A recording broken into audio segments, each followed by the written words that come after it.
Hi everyone, it's Tony Tonkin here from the Child Protection Party. I want to bring everybody's attention to the family that has been held on Christmas Island for about 4 years. So this is a Tamil family who were originally living within our community in Queensland, and when their visa came up for renewal a few years ago, they were declined and sent back to Christmas Island, or sent to Christmas Island and detained there because the department had decided that for some particular reason this family should not be living in Australia, regardless of the fact that they have lived here previously and that they had entered into the community and were contributing to the community in which they lived.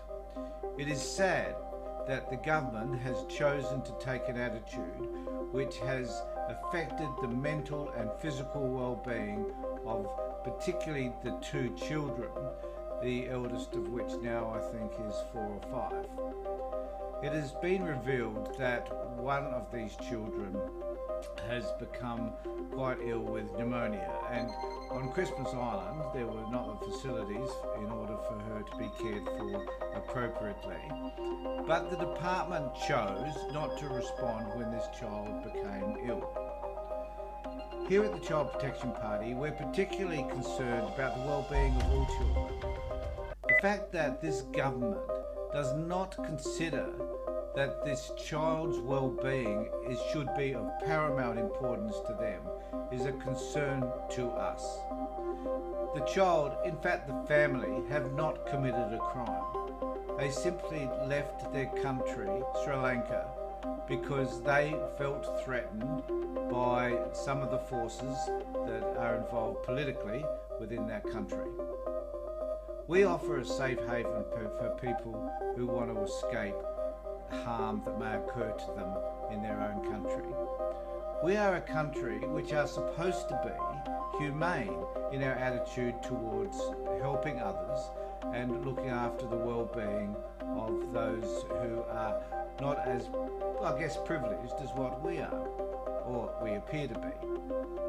But this government has no sense of empathy, no sense of being able to care for and look after the most vulnerable people in our community. As I said before, no crime has been committed. These children are innocent of anything that has happened around them, absolutely innocent. But the government doesn't seem to care about that, and we must be conscious of this fact that if we have politicians who lack so much empathy and understanding of other people's conditions, then how can we expect them to be able to provide the best possible services to us in this community to help us manage the situations and the problems that we encounter? Well, we can't, because they don't care about us. They don't care about this Tamil family, and they don't care about these little girls. What they care about is what it looks like for them.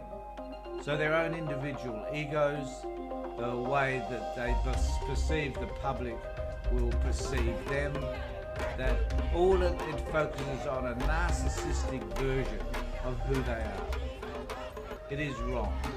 We need to make a stand for these children so that the children get to live in a country which should offer them all the opportunities that many children would want and wish for around the world. We should be able to offer them all the opportunities they need to be successful. We have a good education system, we have a good health system, but this system is failing these children as it stands right now. So what are we doing? Why are we standing up for the things that matter? Why are we standing up for kids? Because kids matter. These kids matter. We need to be finding a way to stand up against Scott Morrison and his government, so that at the end of the day, you, the voter, will decide whether or not these are the people that we want managing our country.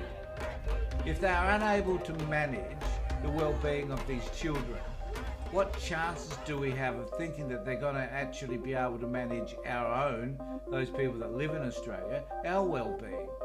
This is a clear indicator that these people, Dutton and the like, don't care, have not got an ounce of compassion in them to consider the well-being of these children and their parents. We need to do something about it, and we need to fight to ensure that these children have all the services that they need so that they can have their medical requirements met, their educational requirements met, their mental well-being issues addressed, so that they can come back into our community and contribute appropriately. But first, we need to do what we can to get rid of the Morrison government. They are a disgrace and they are an embarrassment. A way to do that, though, is to support the Child Protection Party so that you can have the candidates you deserve who are interested in your needs and interested in the needs of your children. This is important.